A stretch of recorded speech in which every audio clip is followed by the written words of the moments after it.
Dakota Territory, autumn of 1887. Elara Vance stood at the lip of a gaping hole in the earth, a failed well 40 feet deep and bone dry. To any other settler on that unforgiving prairie, it was a monument to bad luck, a useless scar on the quarter section of land her late husband had claimed. But Elara was not digging a new well beside it. She was directing 2 hired men to widen its mouth. Her neighbors watched from a distance, their wagons paused on the rutted track to town. They saw her pointing, instructing the men to shore up the earthen walls with timber, to build not a cover, but a foundation around the abyss. She was a widow with 2 small children, a woman who should have been packing her bags for the East. Instead, she was building her home directly over a pit of failure. They called it Vance's Folly. The name was born in the general store, whispered over fence posts, and spoken with a shake of the head at the small church. The consensus was clear. Grief had taken her reason. She was building a tomb for her family, not a house. Silas Croft, the man who had built half the homesteads in the county, declared it a death trap. Yet, she persisted, her face calm, her instructions precise. What did this quiet woman, an outsider from a distant land, understand about warmth and survival that every seasoned pioneer on the plains had missed? The answer would not be found in blueprints or carpentry manuals. It was written in the unyielding physics of the earth itself, a secret hidden in plain sight, waiting for a blizzard to reveal it. If you want to see how ancient wisdom can overturn modern arrogance, subscribe to this channel right now, because this story is a masterclass in how the earth protects its own. The problem in the Dakota Territory was not merely the cold, it was the totality of the cold. It was a physical entity, an invading force that laid siege to the flimsy wooden cabins settlers called home. Winter was a 6-month war of attrition, and the primary weapon was fire. The enemy was the air itself. A typical homestead was a box of milled lumber, perhaps 16 by 20 feet, often with a sleeping loft for the children. Its walls were thin, its windows were single panes of imperfect glass, and its foundation was a shallow stack of fieldstones. Every joint, every seam, every nail hole was a breach in the defenses, an open door for the cold. The settlers fought back with cast iron stoves, glowing red-hot day and night. They fed these metal beasts a relentless diet of cottonwood and scavenged timber. A family's entire autumn was spent cutting, splitting, and stacking a fortress of firewood, a bulwark that began to shrink the moment the first true frost arrived in October. The result was a life lived in a small circle of survivable heat. You could be warm on one side and freezing on the other. Water buckets left more than a few feet from the stove would glaze over with ice. Ink froze in its wells. At night, families huddled together under every blanket they owned, their breath crystallizing in the air above them, forming a delicate rime of frost on the wool. This was the accepted reality. It was the price of settlement, the hardship that forged character. Silas Croft, the territory's most respected builder, preached a gospel of tight joinery, good chinking, and a big stove. He had built his own home, a model of the craft, with thick walls and a stone fireplace so large you could stand inside it. It was considered the warmest, most secure house for 50 miles. But even Silas fought the same losing battle. He just burned more wood than anyone else. Elara Vance had seen a different kind of cold. She had grown up in the high valleys of the Alps, where winter was just as fierce, but the relationship with it was different. There, the homes were not fragile boxes set upon the land, but structures integrated with it. They were built into the slopes, using the earth itself as an insulator and a thermal battery. They understood that the ground beneath the frost line was not an enemy. It was a reservoir of constant, gentle warmth.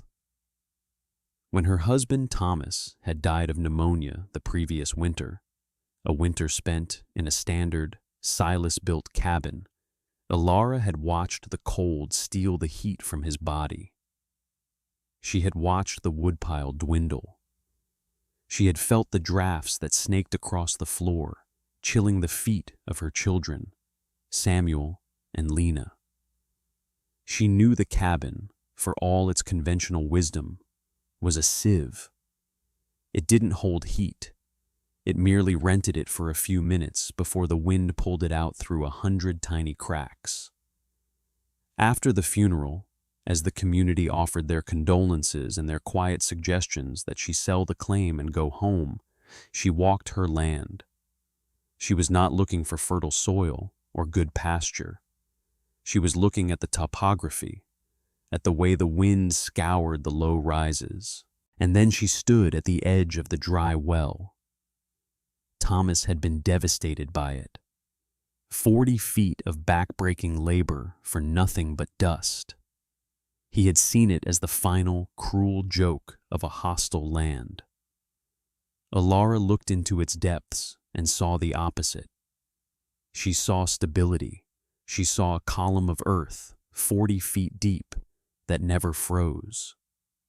She knew from her childhood that 10 feet down, the earth held a steady temperature, roughly the average annual air temperature of the region. In the Dakotas, this was about 45 to 50 degrees Fahrenheit. It was not warm, but it was not 10 below zero. It was a constant, a source of predictable, unyielding, gentle coolness in summer, and, more importantly, life-saving warmth in winter. The well was not a failure. It was an anchor. It was a direct line to the heart of the only ally she had in this fight, the planet itself. The work began in late summer. The ridicule started almost immediately. Her plan, when she explained it to the 2 laborers she hired, was met with confused silence, then a private exchange of smirks. But her money was good, and her instructions were clear. First, they widened the top of the well to a diameter of 12 feet, creating a solid circular workspace. They dug down 10 feet, creating a sunken, circular pit with the deeper well shaft at its center. They lined this pit with thick fieldstone, mortared tightly. This was to be her main living area, a round room sunk into the prairie. Silas Croft rode out on the 3rd day of the stonework. He was a tall, broad-shouldered man whose hands were maps of hard work. He was not unkind, but he was certain. He had built dozens of homes here. He knew what worked. He watched her direct the placement of a particularly large stone, her voice quiet but firm. He dismounted, walking to the edge of the pit. "Mistress Vance," he began, his tone a careful mix of concern and authority. "I feel it's my duty to advise you. This is not the way to build a house in this territory." Alara looked up, her face smudged with dirt. "Mr. Croft." "You're building a cellar," he stated, not asked. "A damp, cold cellar. The ground breathes moisture. Come January, these walls will weep with frost. The air will be heavy and foul. This hole will collect the cold, and it will never leave. It's a trap." His logic was sound, based on 100 years of building experience. A cellar was for roots, not people. Alara nodded, considering his words. "The damp is a concern," she agreed. She did not argue. She did not defend. Silas pressed his advantage, convinced he was saving her from a fatal mistake. The structure, too. You have no proper floor joists, no foundation a man can trust. You're building on the edge of a void. The ground will shift. It will collapse. The ground is stable, she replied simply, and the well will keep us warm. This was the statement that broke his professional patience. Warm? Mistress Vance, that is a 40-foot hole of cold air.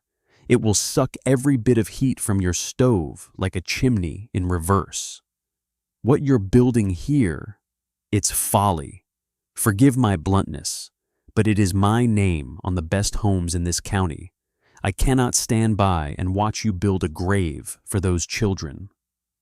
I appreciate your concern, Mr. Croft, she said, her voice betraying no emotion. The men have work to do.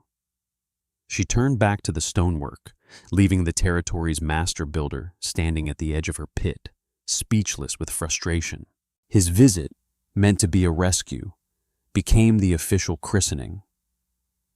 From that day on, it was known everywhere as Vance's Folly. The construction continued.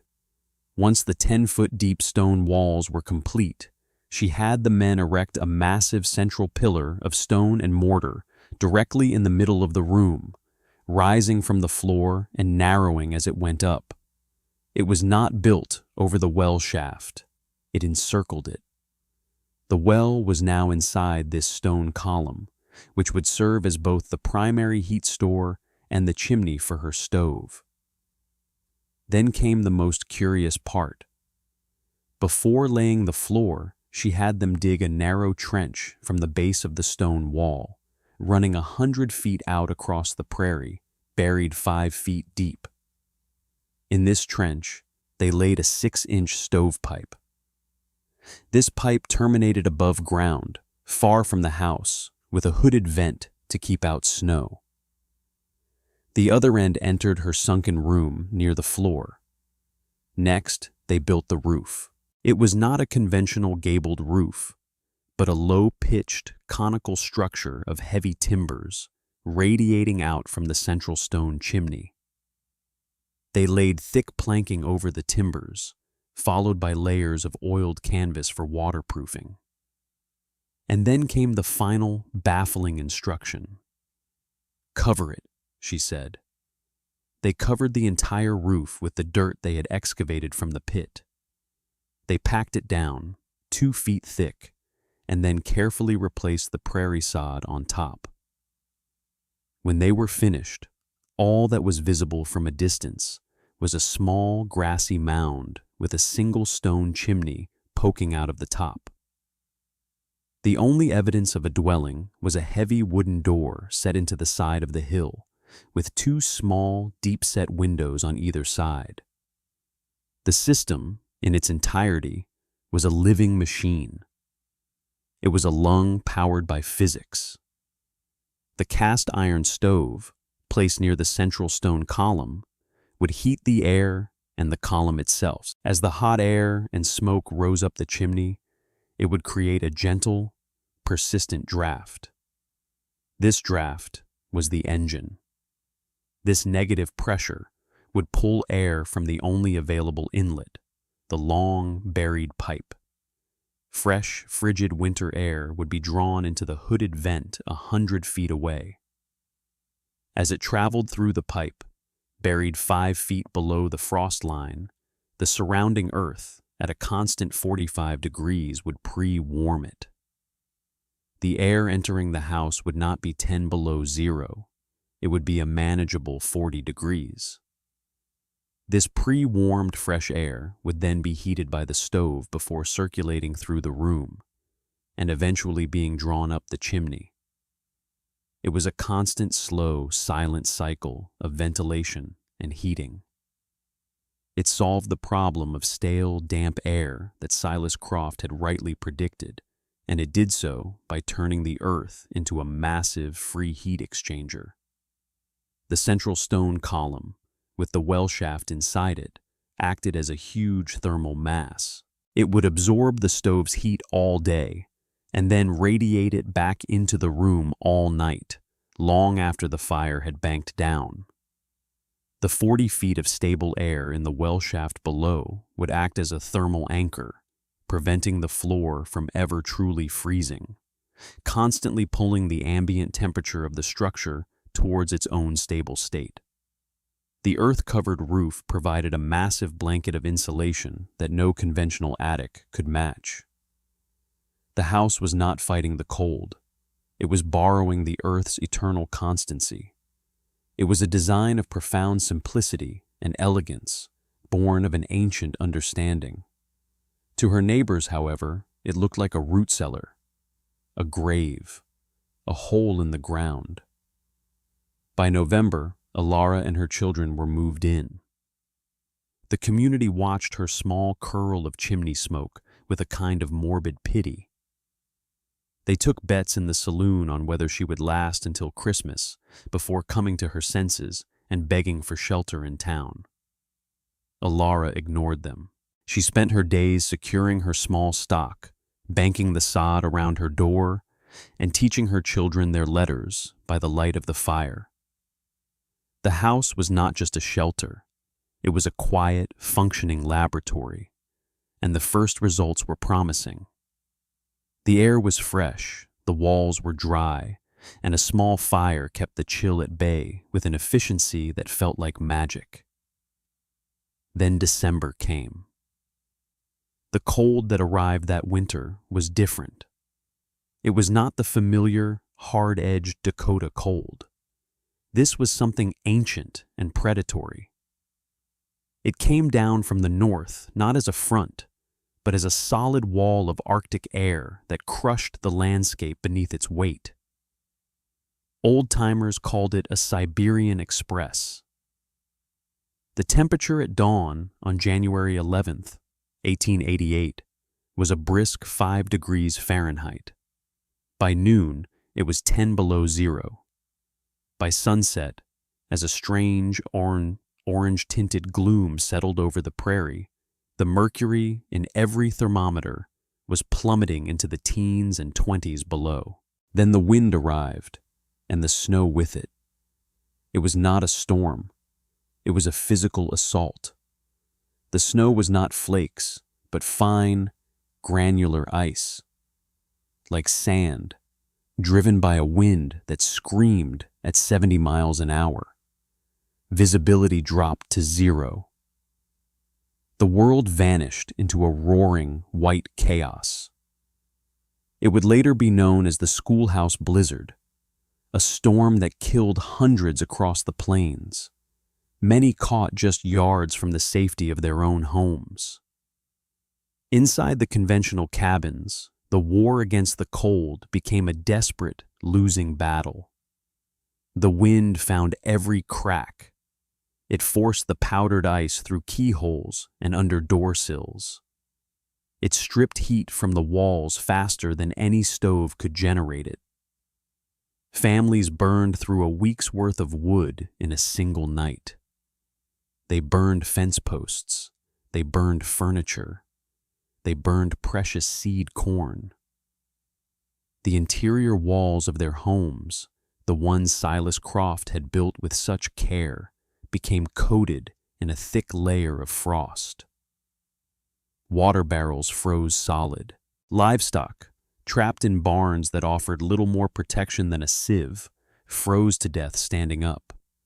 In his own home, the finest in the county, Silas Croft was fighting for his family's life. He and his eldest son worked in shifts, feeding the massive stone fireplace, which devoured wood at a terrifying rate. The heat barely reached the corners of the main room. His wife and younger children were huddled under a mountain of blankets, their faces pale. The temperature inside his fortress was barely above freezing. Sometime in the black heart of the second night, a horrifying thought pierced through his exhaustion. Alara Vance, the widow, the fool. He pictured her in that hole in the ground, that damp cellar he had warned her about. He imagined the cold seeping through those stone walls, the well shaft sucking her last bit of warmth into the abyss. He saw her two small children, their faces blue, huddled around a dead stove. The image was so vivid, so awful, it became an accusation. He had warned her, yes, but he had also stood by. He had let the community mock her. He had let pride and professional certainty blind him to a woman's desperation. What if her desperation had led to a fatal, freezing mistake?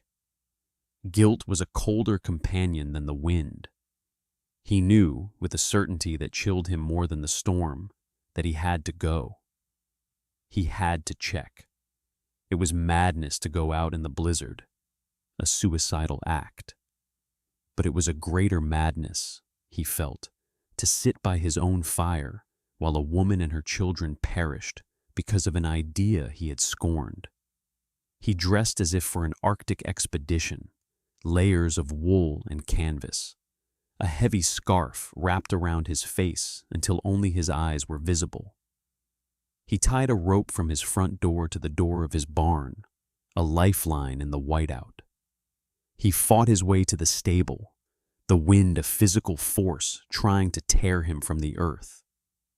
He saddled his strongest horse, a stubborn beast that knew the land. The journey was less than a mile, a 10-minute ride on a clear day. In the blizzard, it was a voyage into nothingness. There were no landmarks, no horizon, just the screaming horizontal torrent of white. He gave the horse its head, trusting its instinct to follow the faint depression of the track. More than once, the horse stumbled in a drift, and Silas thought they were lost. He was navigating by a ghost of a memory, aiming for a small mound of earth he had last seen in November. He was looking for a tomb. He almost missed it. A slight rise in the howling whiteness, a shape that felt different under the horse's hooves. He dismounted, sinking to his waist in a drift. He felt his way forward with his hands, his mittens already freezing stiff. He touched something hard. Stone. The chimney. He was there. He floundered around the mound, searching for the door, his heart a cold knot of dread. He found the recessed entrance. The heavy plank door almost completely buried in a drift. There was no light from the windows, no smoke from the chimney, at least none he could see or smell in the gale. Silence. He was too late. With numb hands, he clawed away the snow from the latch. He pounded on the door. "Mistress Vance! Elara!" His voice was snatched away by the wind.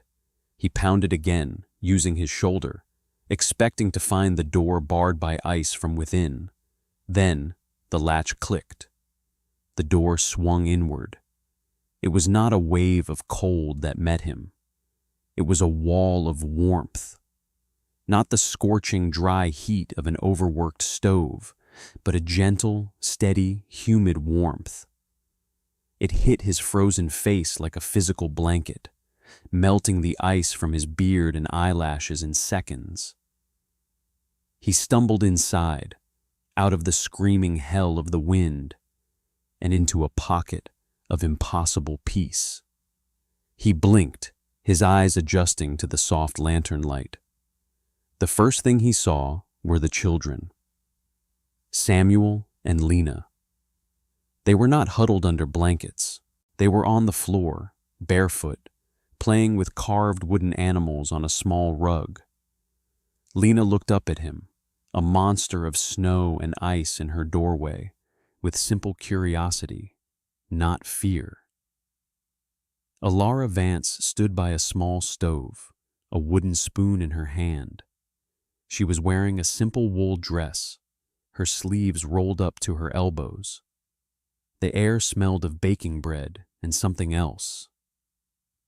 Damp earth, but a clean, pleasant smell, like a spring cellar. Silas stood there, dripping, speechless, a creature from another world. He took in the scene, his builder's eye, trying to reconcile the impossible reality with the laws of physics as he knew them. The stone walls were not coated in frost. They were cool and dry to the touch. The air was fresh and moving, not stagnant. He looked at the stove. It was a small model, one he would have recommended for a spring shack, not a Dakota winter. The fire within it was banked low, a bed of gently glowing coals. Paragraphs, stay with me, because the numbers Silas Croft is about to hear will not only shatter his worldview, but will lay the foundation for a new way of survival on the plains. If you believe in the power of quiet innovation, hit that like button right now. Let's get this story to everyone who has ever been told their idea was foolish. Mr. Croft, Alara said, her voice calm, as if he were paying a casual afternoon visit. You are in danger of freezing. Come to the fire. He shuffled forward, his heavy boots leaving puddles of melted snow on the packed earth floor. He shed his frozen outer layers, his mind reeling. He was an expert. He had built his entire life and reputation on a set of rules, on a deep understanding of how to fight the cold. Everything in this room, this impossible room, violated those rules. He held his hands out to the small stove, but the heat in the room seemed to come from everywhere and nowhere at once. It was simply warm, a deep, pervasive warmth that felt more stable than air. He ran his bare hand along the massive stone column in the center of the room.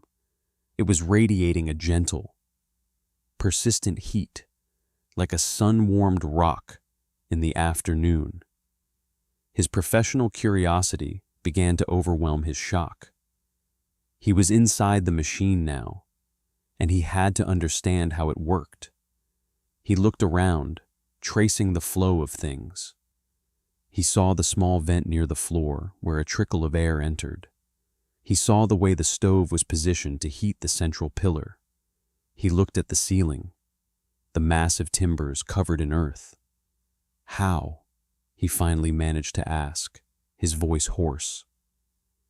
Alara simply gestured to the small stack of wood beside the stove. It was perhaps an eighth of a cord. Silas stared at it. In the last 36 hours, he had burned through nearly half a cord. He had burned more wood than she had in her entire stockpile.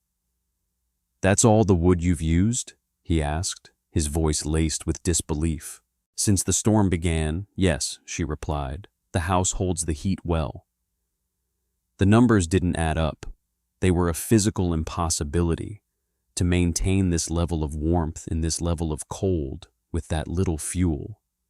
It defied everything he knew. He pointed to the vent near the floor. That pipe, it brings in outside air. It should be freezing this room solid. It is warmed by the earth before it arrives, she explained patiently. The ground 5 feet down does not freeze. He walked over to the north wall, the wall that on his own house was a sheet of interior ice. He pressed his palm flat against the cold stone. It was cool, yes, but it was the cool of a cave in summer, not the biting, life-stealing cold of a Dakota winter. And it was completely miraculously dry. That was the moment his world broke. The dryness. His own house was a damp, freezing box.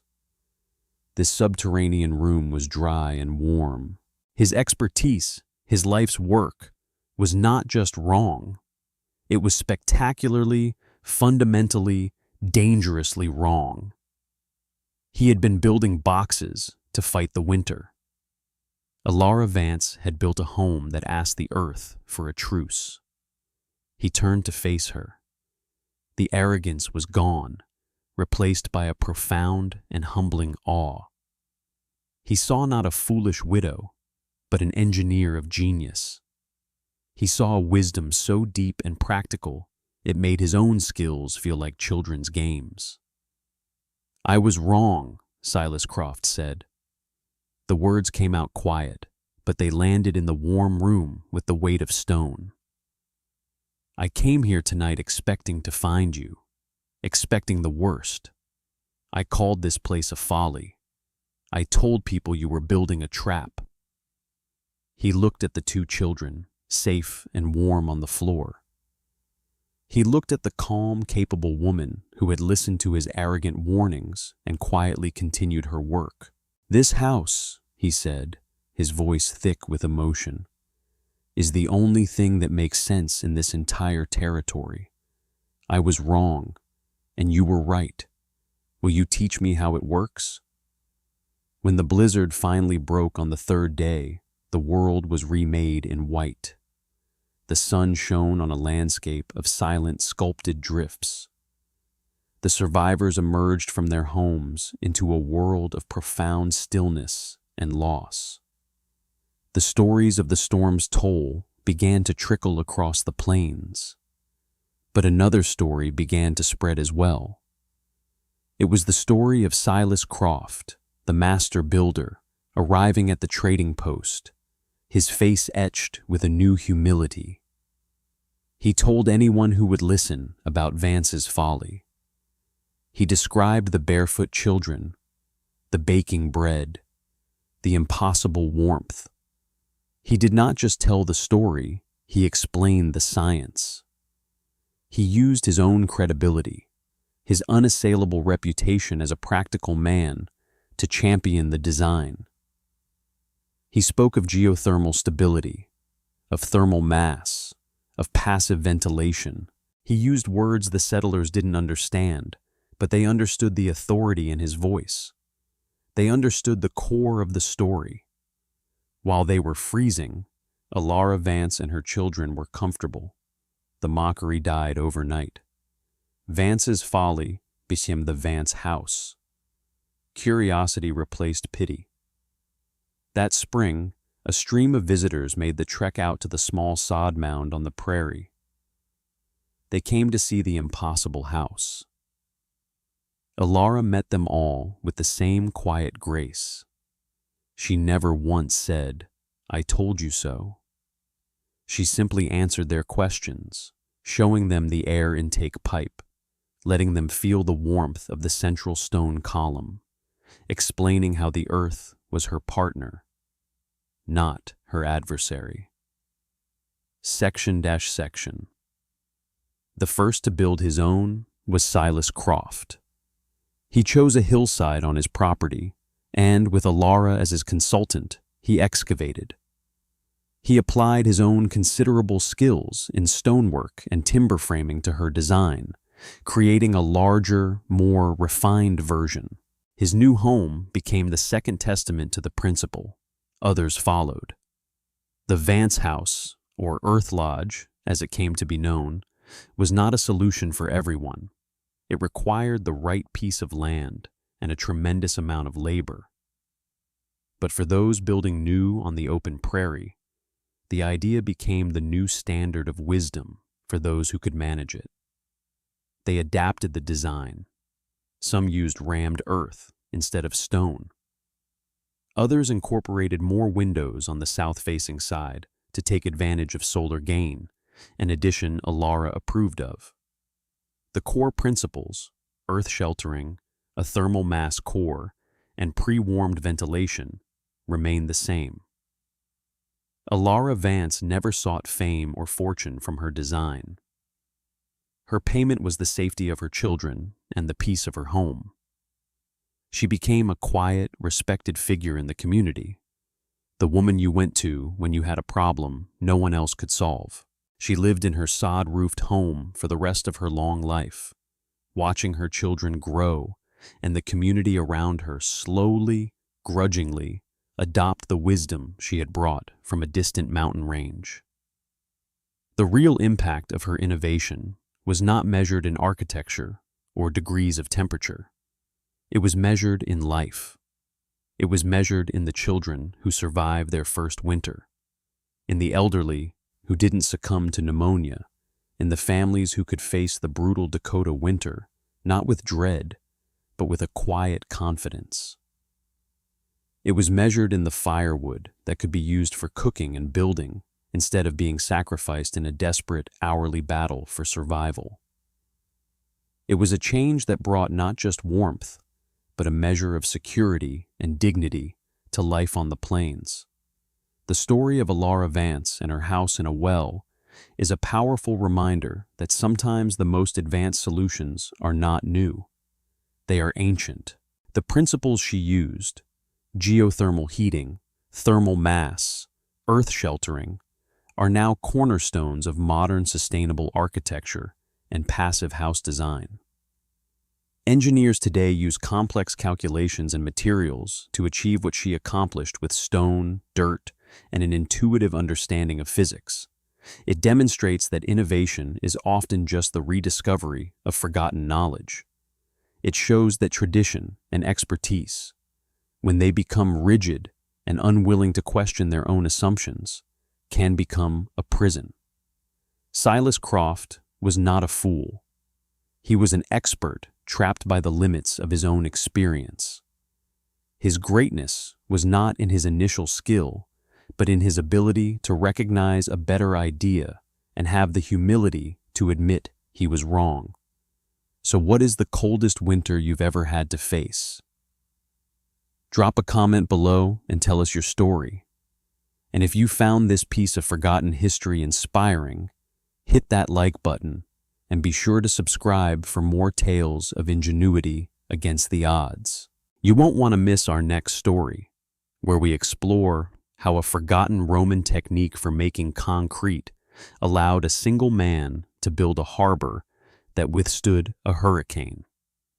The account you have just heard is a fictionalized narrative created for educational and entertainment purposes. While the engineering and scientific principles of earth-sheltered homes, passive ventilation, and geothermal heating are real and historically documented, the specific characters, names, and sequence of events depicted in this story are a composite creation. This work does not constitute professional engineering or construction advice.